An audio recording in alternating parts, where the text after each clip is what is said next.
everyone, welcome back to the Political Science lecture series.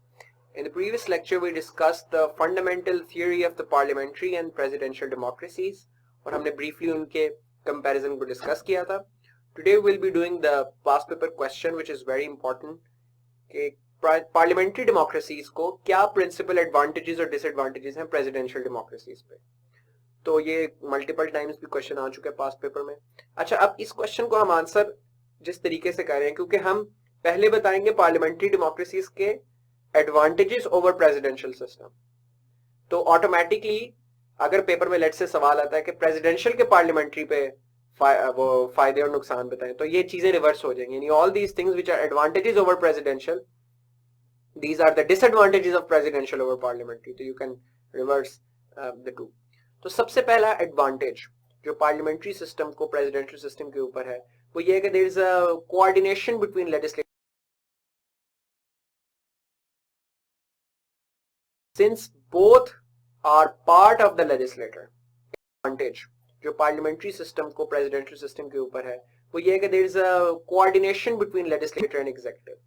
Since both are part of the legislator, it's easy to cooperate on those matters. इसमें मैंने बड़ी एक important बात की निशानदेही की है कि एक आपकी लॉ मेकिंग और मनी ग्रांटिंग अथॉरिटी है, वो होती है आपकी लेजिस्लेटर, क्योंकि लॉ मेकिंग लेजिस्लेटर करता है और लेजिस्लेटर की मर्जी से पैसे सैंक्शन होते हैं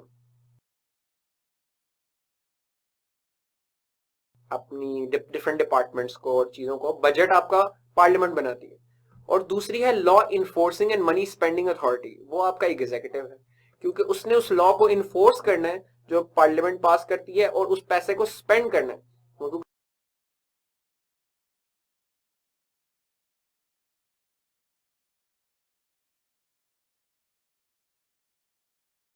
एग्जीक्यूटिव के अंदर आपकी कैबिनेट आती है प्राइम मिनिस्टर के नीचे या प्रेसिडेंट के नीचे, और वो कैबिनेट का रहे होते हैं education, health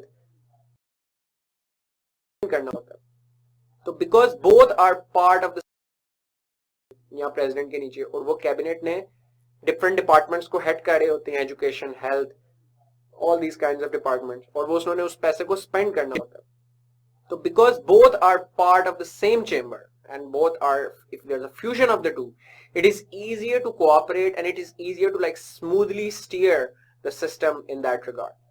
Like second important is that there is ultimate sovereignty of people. इसके अंदर जो philosophical idea वो ये है कि चूंकि presidential systems के अंदर आपकी cabinet is not elected by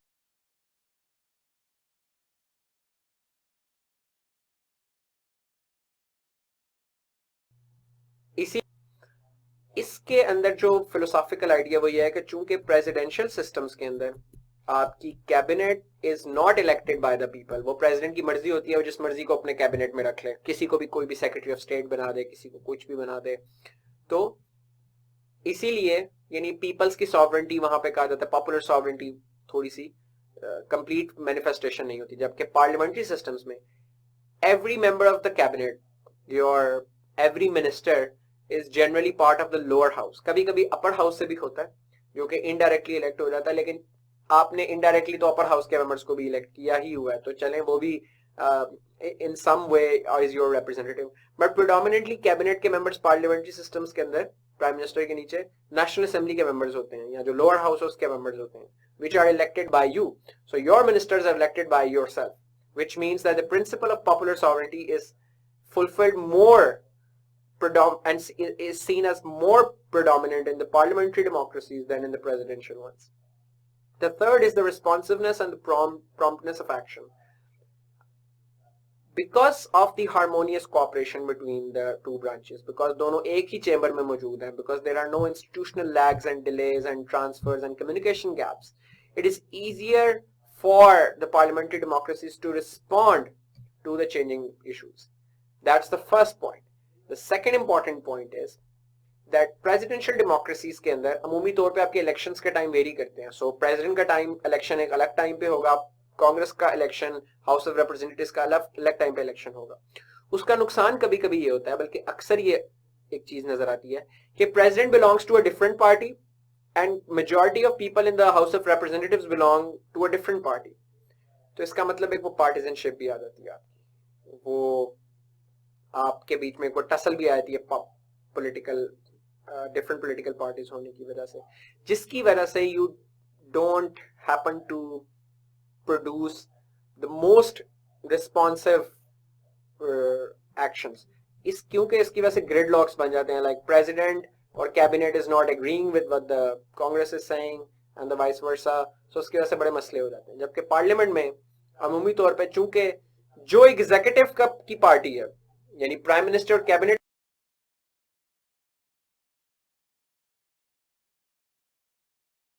वही पार्टी मेजॉरिटी में भी है हाउस के अंदर, तो इसका मतलब जनरली प्राइम मिनिस्टर के लिए इजी होता है अपनी मर्जी की लेजिस्लेशन पास करवाना, क्योंकि उसी की पार्टी मेजॉरिटी में है, इसीलिए तो वो प्राइम मिनिस्टर है, अदरवाइज वो प्राइम मिनिस्टर ही ना हो। That is why it's easier for him to implement things and do things and like do shit, it's easy for the prime minister. But presidential systems के अंदर it's quite likely कि चूंकि different parties हैं तो वो दोनों में, executive में, उसके अंदर, because theoretically possible people vote for a different person from a different political party in the office of president and vote for a different person in the house. तो इसलिए presidential system के अंदर there is likelihood of those gridlocks which is minimized in the parliamentary democracies. The natural corollary of this phenomenon is that there is more flexibility and elasticity in parliamentary democracies than in presidential democracies, because आप compromises कर सकते हो क्योंकि सारे ही chamber का हिस्सा होते हैं, and then it's easier to change laws, आप उसी के मेंबर हो। पार्लियामेंट में प्राइम मिनिस्टर का ज्यादा स्वेयर कंट्रोल होता है, so it's easier for them to change things according to situations. The fifth is the idea of greater accountability. इसमें हमने जिस तरह डिस्कस किया था कि चूंकि आपका प्रेसिडेंट और आपका की cabinet are not answerable to legislator, but in the presidential democracy, but in the parliamentary democracies you have greater accountability because both prime minister and the cabinet are answerable to the legislator. What are the disadvantages or the demerits of parliamentary system over presidential systems? ये parliamentary system के नुकसानात हैं और presidential system के फायदे हैं। इसी तरह ये parliamentary system के फवायद हैं और presidential system के नुकसानात हैं। तो क्या फायदे हैं पार्लियामेंट्री सिस्टम, क्या नुकसानात हैं पार्लियामेंट्री सिस्टम के और फवायद हैं प्रेसिडेंशियल सिस्टम्स के? तो सबसे पहला तो ये कि parliamentary Nizam separation of powers, Troikaa of power की थ्योरी को ब्रेक करते हैं, इसको वायलेट करते हैं। तो ट्रोइका ऑफ पावर की थ्योरी हमारी एग्जीक्यूटिव, लेजिस्लेटिव, जुडिशरी में सेपरेट आपने को पावर्स इन करनी चाहिए इंट्रोड्यूस, इस आइडिया को कॉन्ट्रडिक्ट करते हैं। और हमने देखा कि बड़ा इंपॉर्टेंट कॉन्सेप्ट है सेपरेशन ऑफ पावर का, जो कि मॉन्टेस्क्यू की थ्योरी से हमें मिलता है कि अगर सेपरेशन ऑफ पावर्स एब्सोल्युटली ना हो तो वो ऑटोक्रेसी क्रिएट करती है, ठीक है। इसी वजह से कहा जाता है, और ये आप एग्जांपल में कोट कर सकते हैं, कि बर्तानिया के अंदर कैबिनेट डिक्टेटरशिप है, कि हर चीज ही कैबिनेट की मर्जी से होती है। क्यों? क्योंकि एग्जीक्यूटिव लेजिस्लेटर का भी हिस्सा है, प्राइम मिनिस्टर को हमेशा मेजॉरिटी की सपोर्ट हासिल होती है हाउस के अंदर, प्राइम मिनिस्टर जब अपनी मर्जी से सब कुछ कर सकता है, उसके ऊपर सेपरेशन ऑफ पावर एग्जिस्ट नहीं करती, वो चेक्स एंड बैलेंसेस एग्जिस्ट नहीं करते। तो there is a term for this that Britain has cabinet dictatorship, and this could be traced to the idea that it violates the theory of separation of power. Second, it has the possibility of creating the unstable system of government. Why? Because अगर आपके parliament के अंदर prime minister house को dissolve कर देता है किसी भी वक्त, या vote of no confidence pass हुआ है प्राइम मिनिस्टर के और प्राइम मिनिस्टर ने डिसॉल्व कर दिया, सब things like this, vote of no confidence pass हुआ तो प्राइम मिनिस्टर आपका चेंज हो गया, लाइक आपके 2-2 साल बाद थ्योरेटिकली हर दूसरे दिन, चौथे दिन आपका प्राइम मिनिस्टर चेंज हो सकता है। पाकिस्तान की तारीख देखें तो किसी भी प्राइम मिनिस्टर ने अपना वक्त पूरा नहीं किया, बट वो तो चलें, देवर आउटस्टेड ऑफ पाकिस्तान में prime ministers, but vote of no confidence से भी आपके बहुत सारे प्रेसिडेंट्स, प्राइम मिनिस्टर्स उतरते रहे। तो ये अमेरिका, बरतानिया में भी इस तरह आपको नजर आता है, वोट ऑफ नो कॉन्फिडेंस के जरिए किसी भी टाइम बरतानिया का प्राइम मिनिस्टर उतारा जा सकता है, पाकिस्तान का उतारा जा सकता है, इंडिया का उतारा जा सकता है, लेकिन प्रेसिडेंट को नहीं उतारा जा सकता। यानी ये नहीं हो सकता कि हाउस कहे कि आज हमारा दिल कर रहा है प्रेसिडेंट को उतारने को तो हम उतार दें। प्रेसिडेंशियल इलेक्शन का एक फिक्स्ड टेन्योर है, फिक्स साइकिल है, उसी पे उसके इलेक्शंस होंगे, unless there is a gross misconduct done by the president, फिर उसकी इंपीचमेंट करती है अपर हाउस, और इंपीचमेंट का प्रोसेस बहुत कॉम्प्लेक्स है। That is why no president in the history of the United States have been impeached. एक impeachment की हियरिंग आई थी latest lead for Bill Clinton on Monica Lewinsky affair. Before that, for you had for Andrew Johnson, and you also had impeachment for Richard Nixon on Watergate scandal. लेकिन none of them were impeached. उनकी hearing हुई थी, but none of them were impeached by the House. तो presidents generally fix वो एक stable government चलती रहती है. लेकिन इधर पॉसिबिलिटी इसलिए है क्योंकि वोट ऑफ नो कॉन्फिडेंस के जरिए, इस चीज के जरिए प्राइम मिनिस्टर को हटाया जा सकता है, गवर्नमेंट गिराई जा सकती है. Prime minister can dissolve the assemblies, और वो असेंबली डिसॉल्व करके नए इलेक्शंस कॉल कर सकते हैं. वो जो होता है ना, जनरल इलेक्शन कॉल किए जाते हैं वक्त से पहले, तो वो चीज अमूमी तौर पे पार्लियामेंट्री सिस्टम में पॉसिबल है. It's not possible in the presidential countries. There is more antagonism between party. तो इसके लिए एक वर्ड भी यूज होता है, partisanship. Some people argue that there are more antagonism involved in the parliamentary systems than in presidential, because एक party आपकी prime minister वाली पार्टी है, गवर्नमेंट पार्टी है, जिसको ट्रेजरी बेंचेस कहा जाता है, जो ट्रेजरी बेंचेस पे बैठते हैं, और एक आपकी बाकी जो हारने वाले वो ऑपोजिशन जमाते हैं. तो चूंकि कल्चर इस तरीके का गवर्नमेंट और ऑपोजिशन का, बिकॉज इट्स अ विनर और a loser game in parliamentary democracies, either you win or you lose. That is why there is a constant tussle between these two entities. Opposition is constantly hammering on the government, even if it is irrelevant. Like वो menial issues को भी, जो irrelevant issues को भी आपको न सामने नजर आता है कि वो उसको constantly criticize करते रहते हैं.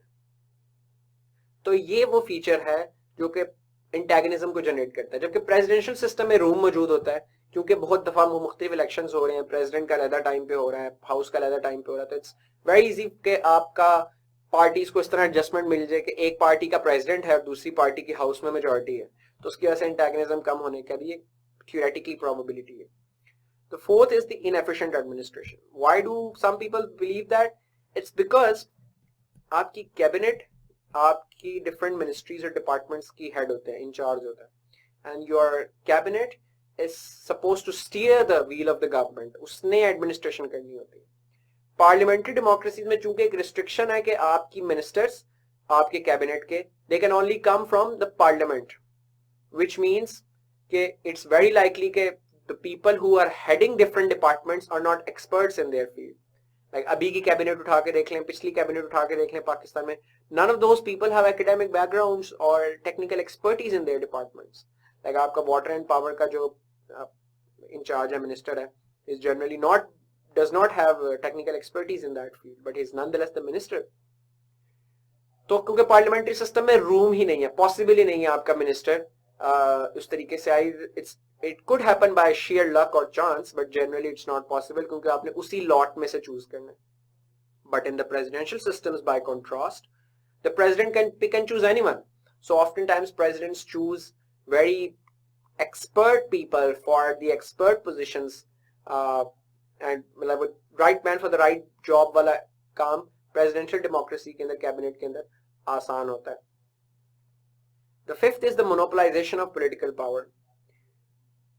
Because you have a fusion of executive and legislator, और executive की अमूमी तौर पे legislator में भी majority होती है, because otherwise that wouldn't be an executive. क्योंकि आप अगर मेजॉरिटी में हो पार्लियामेंट में तो ही आपका प्राइम मिनिस्टर बनेगा. तो इसीलिए आपका प्राइम मिनिस्टर भी आपका होता है, पार्टी भी आपकी होती है, एक सेपरेट चेक एंड बैलेंसेस का सिस्टम कम हो जाता है, जिसकी वजह से ऑटोक्रेसी का आपकी प्रोबेबिलिटी इंक्रीज हो जाती है इस तरह. तो ये वो चंद चीजा एडवांटेजेस और डिसएडवांटेजेस हैं इन दोनों सिस्टम्स के एक दूसरे पे. The last important point is that can we bifurcate and can we divide all systems based on these two ideas? कि क्या दुनिया की सारे systems presidential और parliamentary divide में आप classify कर सकते हैं? The broad answer is yes, but the specific answer is no. Broadly एक spectrum है कि you have parliamentary democracies, you have parliamentary systems and you have presidential systems, and you have certain countries which take both. तो जैसे France है, France को semi presidential system कहा जाता है कि जहां आपका प्रेसिडेंट भी है और आपका प्राइम मिनिस्टर भी है, और प्रेसिडेंट को कुछ इंपॉर्टेंट पावर्स हैं, वो अमेरिकन प्रेसिडेंट से कम पावरफुल है फ्रेंच प्रेसिडेंट, लेकिन वो पाकिस्तानी प्रेसिडेंट से ज्यादा पावरफुल है। तो वो बीच का उन्होंने एक सिस्टम जो है ना वो इस तरीके से डिजाइन कर दिया। तो इस तरीके से आपको बहुत सारी कंट्रीज मिलेंगी जहां पार्लियामेंट्री डेमोक्रेसीज के अंदर, जिस तरह मैंने बताया था कि अमूमी तौर पे एक नॉन एग्जीक्यूटिव प्रेसिडेंसी होती है, which means that the president is nominal, he does not have real powers. But कुछ इस तरह की कंट्रीज हैं which have parliamentary systems with an executive presidency. तो यानी उन्होंने दोनों के फीचर्स को मिला लिया। तो generally there are countries in the world that could be strictly classified as presidential countries, जिनकी examples हमने discuss की थी. There are countries which could be strictly classified as parliamentary countries, जिनकी examples भी हमने देखी थी. And there are some countries which lie in the middle. जिस तरह फ्रांस की मिसाल मैंने आपको दी है. Even Turkey for that matter, मगर टर्की ने constitutional amendment के बाद उसको presidential system की तरफ move कर दिया. So this is the brief general outline of this issue. You need to be very clear on the conceptual framework on which we divide presidential and parliamentary democracies, which is primarily rooted in the relation between the legislator and the executive. If the legislator is independent, or the other way,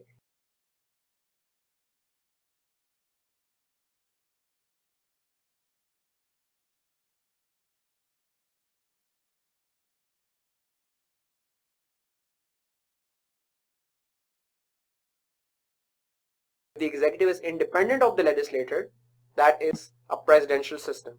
If the legislature and executive are fused together in a single body, then that's parliamentary system, and both tend to have their own benefits and their own demerits. Based on that, you should be quoting as many examples as you can in this question. Quotations, if you could, include about different people have saying different things about different individuals. तो ये आपने इस context में इस question को attempt करने की कोशिश करनी है. Preferably make a comparison chart between the parliamentary and presidential democracy. जैसे हमने ये 5 पॉइंट्स निकाले, आप इनको एक कंपैरिजन में इस तरीके से लेकर आए एक दूसरे के सामने, and make a Venn diagram maybe as well. तो इस तरह की चीजें ऐड करने से you will be able to maximise your score. तो आज के लेक्चर के लिए इतना ही. I will see you in the next lecture. Till then take care. अल्लाह हाफिज.